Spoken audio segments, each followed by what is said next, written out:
Boa noite. Eleições 2016. Na última sexta-feira, a Band Amazonas realizou o primeiro debate da TV com os dois candidatos que disputam o segundo turno para a Prefeitura de Manaus. Um debate marcado por acusações e denúncias e que abriu margem para bastante discussão durante o fim de semana. Na sexta-feira, o debate da Band colocou pela primeira vez neste segundo turno os dois concorrentes frente a frente. Arthur Neto, da coligação Por Uma Só Manaus, e Marcelo Ramos, da coligação Mudança para Transformar. O jornalista Otávio Sesc Júnior, mediador do debate, abriu com uma pergunta feita pela produção de jornalismo e, a partir daí, as perguntas passaram a ser de temas livres e elaboradas pelos próprios candidatos. O clima esquentou em vários momentos, com a troca inclusive de ofensas pessoais, que resultaram em 2 pedidos de direitos de resposta, um para cada candidato. Marcelo Ramos ainda citou contratos assinados pela Secretaria Municipal de Saúde com 2 empresas investigadas na Operação Maus Caminhos, cujos proprietários estão entre os 19 presos pela Polícia Federal. Todos vocês podem acessar o meu Facebook agora e verão que todos os contratos com os presos da Maus Caminhos assinados pela Censa foram assinados pelo atual secretário Homero Miranda Leão, homem de confiança do atual prefeito. A Polícia Federal, tenho certeza que chegará em todo esse emaranhado de relações promíscuas entre essas empresas de presos, o governo do estado e também a prefeitura. Após as acusações, Arthur Neto falou da possibilidade de demitir o secretário da pasta, Homero de Miranda Leão, caso a acusação fosse verdadeira. Se isso é verdade, o Homero está demitido. Eu não sou o Melo, que apoia o Marcelo, e já falo até na dupla Marmelo com carinho. Eu não sou o Melo que simplesmente coexiste com a corrupção. Não há nada que envolva a prefeitura. Isso é uma tentativa diversionista, porque ele sabe que está chegando a hora da eleição. Mas quem vai para a cadeia, se Deus quiser, além do Mohamed, aquela figura degenerada, é quem o apoia. As pessoas que são mandantes dessa corrupção perversa, que neste minuto está matando alguém. O secretário Homero foi procurado pela reportagem da Band, mas preferiu se manifestar por meio de nota, onde ele confirma os contratos, mas afirma que todos eles foram feitos dentro da legalidade. O debate da Band teve duração de pouco mais de 1h30, o suficiente para ficar no primeiro lugar dos assuntos mais comentados no Twitter aqui em Manaus. Ficou claro que é uma campanha de 2 extremos.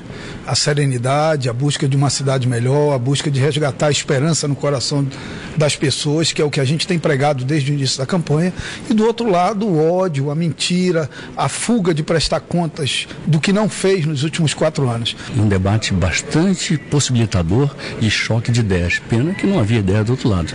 Eu tentei colocar propostas e coloquei propostas. Ele o tempo inteiro criticando e tentando se fazer de vítima num jogo muito infantil, estilo política dos anos 1950, século passado. Ainda sobre as denúncias na área da saúde, por meio de nota, o Ministério Público do Amazonas informou que foi formada uma força-tarefa com a participação de vários promotores de justiça para analisar e investigar contratos firmados na área da saúde pública, tanto no governo do estado como na Prefeitura de Manaus, e que esse trabalho investigativo corre sob sigilo e terá desdobramentos que podem ser divulgados no momento oportuno. Agora vamos conferir a previsão do tempo para esta terça-feira aqui na capital e também algumas cidades do interior. Em Manaus, o sol aparece entre nuvens. As temperaturas variam entre 20 e 33 graus. Mesma previsão para o município de Tefé, onde as temperaturas variam entre 26 e 36 graus. Em Eirunepé, a previsão é de muitas nuvens, mínima de 24 e máxima de 35 graus. Em Urucará, a previsão é de sol com poucas nuvens e as temperaturas variam entre 24 e 36 graus. Os entraves que ainda persistem para o asfaltamento completo da BR-319, que liga Manaus a Porto Velho, voltaram a ser discutidos em um seminário sobre o tema realizado hoje na capital. Vários órgãos se reuniram no seminário com o objetivo de discutir os desafios para a pavimentação da BR-319 na maior parte da rodovia, o chamado trecho do meio. O asfaltamento completo depende de estudos de impactos ambientais. O processo da BR-319 está dividido em dois processos. Um é para manutenção, e isso já conta com uma licença emitida pelo IBAMA, e o outro é para pavimentação. Com relação a esse último, o IBAMA emitiu um termo de referência e aguarda hoje a entrega dos estudos pelo DENIT. Só depois de protocolado o estudo é que o IBAMA, avaliando, vai poder dizer se o empreendimento é viável ou não. A realização do encontro foi aprovada pela Comissão de Infraestrutura do Senado Federal. Existe a manutenção até abril de 2017. Depois daí nós não sabemos mais o que vai acontecer com a rodovia. Então nós não podemos ficar esperando que aconteça com a BR se torne trafegável por mais 40 anos. Representantes do comércio, da indústria e a Superintendência da Zona Franca de Manaus também participaram do seminário. A alternativa, ou eu levo o meu produto pelas hidrovias, né, as hidrovias do nosso estado, que também nos garantem bastante competitividade no seu valor, né, ou eu levo na rodovia, porque também é sazonal. Nos meses onde o rio está mais seco, ele demora mais tempo para chegar a esse produto e às vezes você precisa de uma maior celeridade. Então o polo industrial de Manaus, ele merece uma alternativa. Seguem até amanhã os atendimentos em saúde realizados por militares da Marinha, Exército e Aeronáutica no porto do município de Iranduba, na região metropolitana de Manaus. Os atendimentos fazem parte da Operação Amazônia do Ministério da Defesa, que começou no fim de semana. Às margens do rio, um hospital de campanha montado pela Força Aérea Brasileira atende famílias inteiras de ribeirinhos e agricultores como Dona Matilde.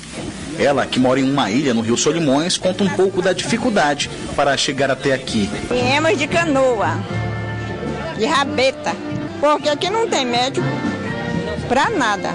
Não tem remédio, nem sequer de pirona tem aqui para dar. Eu estou com 4 anos que eu não sei o que fazer um exame. Fala a verdade, porque aqui é assim. Em apenas uma hora, foram quase 70 atendimentos realizados por militares das 3 Forças Armadas.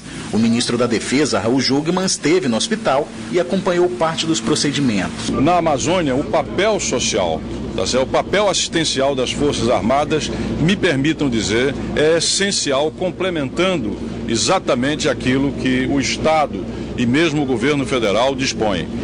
A ação voltada para a comunidade faz parte de uma operação do Ministério da Defesa que tem como objetivo demonstrar a integração das Forças Armadas. A Operação Amazônia ainda contou com um exercício realizado no sábado que simulou um combate contra guerrilheiros.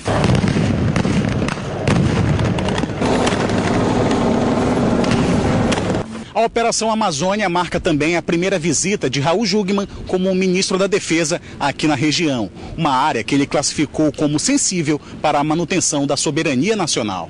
O Brasil precisa se aproximar mais da Amazônia e a grande ponte são as Forças Armadas, são os militares aqui presentes. Tenha certeza disso na sua paixão, na sua entrega. A Secretaria Estadual de Esportes confirmou agora à tarde 2 jogos da Superliga Feminino de Vôlei que serão disputados em Manaus. O São Caetano vai ser o mandante de 2 jogos da Superliga Feminina de Vôlei realizados na capital amazonense. No primeiro duelo, a equipe paulista enfrenta o Praia Clube de Minas no dia 11 de novembro, em jogo válido pelo primeiro turno do campeonato. O palco da disputa da Superliga será a Arena Amadeu Teixeira, que já recebeu em 2007 a Copa América de Vôlei entre seleções. Já está tudo acertado, nós estávamos demorando para divulgar em virtude da CBV, nós queríamos ter a certeza da CBV que não haveria mudança no local dos jogos. Se já vai ser uma festa receber os ídolos do vôlei em novembro, imagine depois em fevereiro, quando o São Caetano retorna a Manaus para enfrentar o time carioca do Rexona Sesc, que tem no time a Fabiana, campeã olímpica, e como técnico, nada mais, nada menos que Bernardinho, que também comanda a seleção brasileira de vôlei. Sem contar também com a Fabi, que é fantástica, já foi considerada a melhor líbero do mundo por mais de 3 ligas mundiais, né? O melhor Grand Prix. Então a gente espera ter aqui realmente grandes atletas do voleibol e que a gente possa usar esse jogo para motivar a grande maioria dessa juventude que está aí. Os ingressos para o jogo começam a ser vendidos a partir de quarta-feira, com preços que variam de R$30 a R$100. Depois de realizar o primeiro debate na TV deste segundo turno das eleições na última sexta-feira, o Band Cidade inicia hoje uma rodada de entrevistas ao vivo com os dois candidatos. Por ordem de sorteio, definido em reunião com os representantes das duas coligações, o primeiro a ser entrevistado é o candidato Marcelo Ramos, da coligação Mudança para Transformar. Muito boa noite, candidato. É um prazer recebê-lo no Band Cidade. Boa noite a você, boa noite a todos os telespectadores. Uma alegria poder falar a esse sempre querido povo de Manaus. Bom, candidato, no primeiro turno, o senhor destacou as pesquisas que indicavam o senhor no segundo turno, porém com uma vantagem em relação ao primeiro colocado. Porém, nas urnas, os números foram um pouco diferentes, O seu adversário teve pouco mais de 106 mil votos a mais, uma diferença mais ou menos de 11%. Como o senhor avalia a sua posição nesse segundo turno, em que o senhor também já destaca aí uma vantagem em relação ao seu adversário? Na verdade, o resultado do primeiro turno, ele foi muito negativo para o meu concorrente. O que acontece é que no primeiro turno, quem queria votar na mudança, quem entende que Manaus não está vivendo um momento bom, quem entende que a atual administração da prefeitura não tem sido eficiente para melhorar a vida das pessoas, tinha muitas opções. Então, parte votou em mim, parte votou no Silas, parte votou no Serafim, parte votou no Zé Ricardo e nos outros candidatos que tiveram uma votação menos expressiva. Então, o que resume o resultado do primeiro turno da eleição é que 65% dos eleitores votaram contra o candidato à reeleição. E óbvio que isso repete no segundo turno, com uma migração muito grande de intenção de voto para a nossa candidatura, principalmente após a declaração de apoio do deputado federal Silas Câmara, do deputado estadual Serafim Correia. Tenho certeza absoluta do voto em mim do deputado José Ricardo e também da manifestação do ex-deputado federal Praciano. Então isso fez com que houvesse uma migração muito grande que nos coloca numa condição boa de disputa. Claro que eu sou sempre respeitador da vontade do povo de Manaus, e a vontade do povo de Manaus será expressa nas urnas. Agora está claro que o povo de Manaus já decidiu que quer mudança, que deseja uma mudança segura e transformadora, e nesse segundo turno não tem mais várias opções de mudança. Só tem duas alternativas: votar na continuidade, para que continue tudo como está aí, para ter um prefeito de 3 meses, que só atrapalha as vésperas de eleição, ou votar por uma mudança segura e transformadora e ter um prefeito pelos próximos 4 anos. E, candidato, no primeiro turno o senhor mesclou na sua campanha a divulgação de propostas com ataques à atual administração municipal. O senhor acredita que apontar o que o senhor considera falhas da atual gestão é a melhor estratégia de conquistar o eleitor? Olha lá, primeiro eu ataquei muito menos no primeiro turno do que eu fui atacado. Eu fui covardemente atacado no primeiro turno e no segundo turno, tentando me vincular a uma operação que eu não tenho nenhuma relação com ela. Eu não sou secretário do governo, eu não sou amigo do governador, eu não tenho nenhuma relação com o governador. Diferente do prefeito, que os fatos estão surgindo e demonstra que está até o pescoço envolvido na Operação Maus Caminhos, com a contratação de empresas de presos. Agora, olha lá, é verdade que ninguém quer ouvir baixaria, mas nós temos um candidato que é candidato à reeleição. É obrigação do candidato de oposição fazer um balanço do que ele fez. Porque o que está em jogo não é a comparação dele comigo, eu nunca fui prefeito. O que está em jogo é a comparação dele com ele, do que ele prometeu em 2012 e do que ele entregou para a população até 2016. Se esse balanço for positivo, o povo vai decidir que continua com ele. Se esse balanço for negativo, e eu garanto, esse balanço é muito negativo, o povo vai decidir trocar. Então, primeiro, eu fui muito mais atacado do que ataquei. E o que eu fiz foi um necessário balanço do que o prefeito prometeu e do que ele cumpriu. Ele não pode fazer campanha como se ele não fosse o prefeito. Às vezes eu ouço o meu outro candidato e parece que ele é o candidato da oposição. porque ele fala das coisas do futuro como se ele não fosse o atual prefeito. Ele é o atual prefeito e tem o dever de prestar contas sobre o que fez nos últimos 4 anos. Ainda falando um pouquinho nessa questão política, quando o senhor foi candidato ao governo do Estado em 2014, o senhor sempre pregava a renovação, como uma opção de renovação para tirar do poder aquele mesmo grupo político que estava aí no Estado há mais de 30 anos. Porém, agora como candidato a prefeito, o senhor acabou fazendo alianças com alguns grupos que o senhor chegou a criticar no passado. Por que agora, como candidato a prefeito, o senhor resolveu fazer essas alianças que o senhor criticou lá atrás? Olha lá, você me conhece, o povo de Manaus me conhece. Eu sou um homem que sou independente. A minha trajetória na vida pública é fruto da minha história. Eu não sou apadrinhado de ninguém, eu não tenho nenhum parente político. Eu iniciei minha vida no movimento estudantil, como advogado trabalhista, como lutador do movimento sindical, fui vereador, fui deputado, nunca fui carregado por ninguém. E construí essa candidatura com a independência que marca a minha história de vida. Recebi o apoio que o prefeito desejava muito que tivesse ao lado dele. Ele fez de tudo para o deputado Silas Câmara, para o deputado Serafim caminharem com ele, não conseguiu. Aí ele começou a falar mal dos dois. Então, esse não é o melhor caminho. A nossa candidatura é uma candidatura que dá estabilidade e segurança de que o processo de mudança vai partir de uma transição e não de uma ruptura.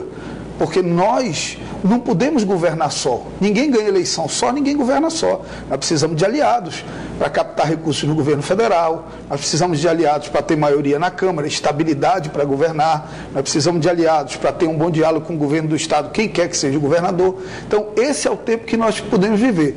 As alianças do meu adversário são muito mais questionáveis do que a minha. Ele está aliado com alguém que ele chamava de quadrilheiro ontem. Ele está aliado com o deputado Sabino Castelo Branco, que o povo decidiu que não quer mais que seja deputado e que ele quer devolver para a Câmara Federal, porque é o deputado Sabino que vai assumir se o vice dele for eleito. Mas fique tranquilo, povo de Manaus. Você já decidiu que não quer o Sabino deputado federal e ele não será deputado federal, porque com a sua vontade, com a proteção de Deus, nós vamos vencer as eleições. Bom, agora falando efetivamente então de propostas. Apesar da ativação do PROAMA em 2014, a gente percebe que o problema de abastecimento não afeta só as zonas norte e leste, mas também outros bairros onde não havia esse problema até então. Como que o senhor, caso eleito, pretende cobrar da concessionária que o abastecimento ocorra normalmente e também a questão do saneamento básico, que hoje é um problema para a poluição aí dos igarapés da cidade? Primeiro vamos lembrar o que deveria ser feito, eu preciso fazer esse balanço e o que não foi. Pelo contrato da Prefeitura de Manaus com a Manaus Ambiental, nós deveríamos ter hoje 15% de cobertura de rede de esgoto, só temos 11%. Pelo contrato da Prefeitura de Manaus com a concessionária de água, 130 mil beneficiários do Bolsa Família deveriam pagar a tarifa social. Só 2.500 beneficiários do Bolsa Família pagam tarifa social. A Arsan determinou multa de 13 milhões de reais para a Prefeitura aplicar sobre a concessionária. E a Prefeitura não executou nenhuma dessas multas e nunca aplicou. Nós entendemos o seguinte, que Manaus não tem problema de captação. Manaus tinha problema de rede de distribuição, que avançou muito na época do prefeito Serafim, então nós temos hoje uma rede de distribuição muito ampla.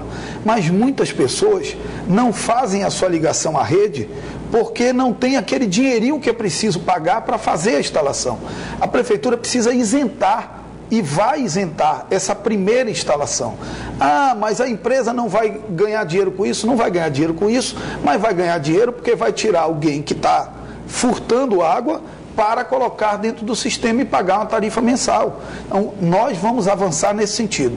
Ampliar o que falta de rede de distribuição, e falta muito pouco, e garantir que as pessoas se liguem na rede. Para garantir que elas se liguem na rede, é preciso isentar a tarifa de ligação.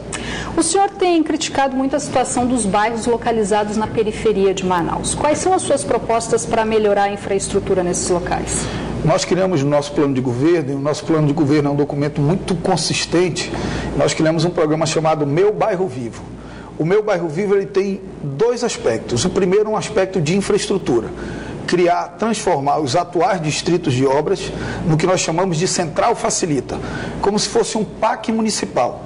Na Central Facilita você vai ter serviço de tapa-buraco, serviço de limpeza pública, serviço de ônibus, serviço de pequenos reparos em escolas e unidades básicas de saúde, uma unidade do Cine para que o pai de família que está desempregado não tenha que dormir na fila lá no garajão para conseguir um emprego, e também a regularização de pequenos negócios pela Secretaria de Infraestrutura. Por outro lado, o Meu Bairro Vivo também tem um aspecto econômico. Qual é o aspecto econômico? Nós vamos estimular a regularização, a formalização, salões de beleza, pequenos mercadinhos, padarias que existem nos bairros, que vão ser trazidos para a formalidade para que cresçam. Se eles crescerem, eles geram um emprego para o vizinho e as pessoas diminuem o tempo de deslocamento para o trabalho, diminui o ônibus lotado, a pessoa ganha mais tempo para estar com a família e tudo mais. E, por outro lado, induzir para que cheguem aos bairros serviços como loterias, bancos, supermercados. Você vai no Santo Etelvino ou no Novo Israel, o cidadão, para pagar uma conta de água, tem que pegar um ônibus, porque não tem uma loteria dentro dessas áreas. Então, a loteria que quiser se instalar no Santo Etelvino, no Novo Israel, não vai pagar nada de imposto para a gente facilitar a vida das pessoas. Por um outro lado, você tem bairros como a Cachoeirinha, que tem todos os serviços e tem pouca gente morando. Nós precisamos adensar do ponto de vista de população habitando o bairro da Cachoeirinha.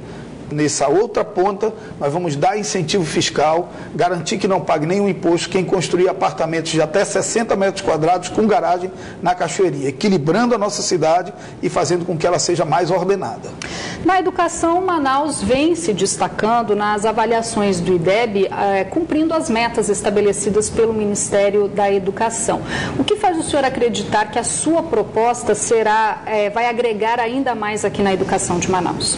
Olha lá, primeiro eu quero parabenizar os professores e professoras da rede pública municipal, porque é triste você ver Manaus alcançar um índice importante na educação e o discurso oficial da prefeitura ser parabenizar o Instituto Áquila, que é um instituto que tem 5 funcionários em Manaus. Não.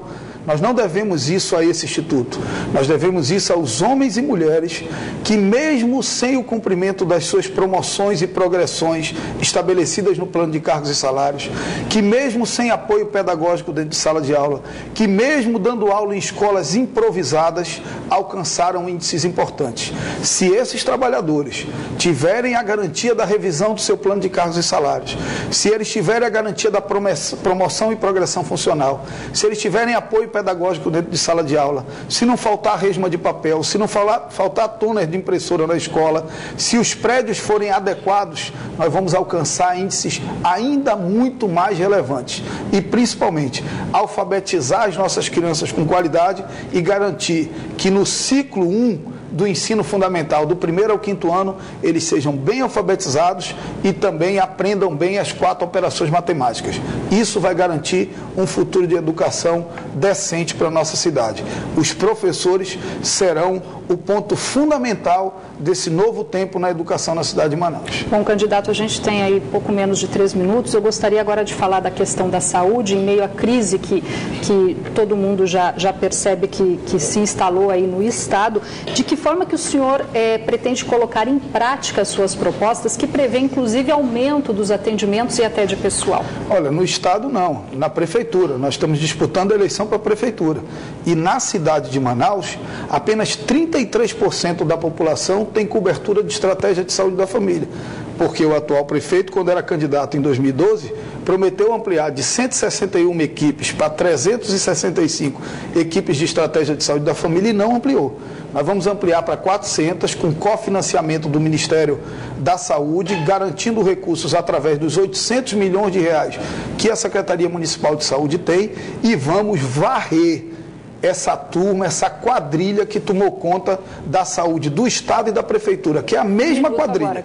Que é a mesma quadrilha.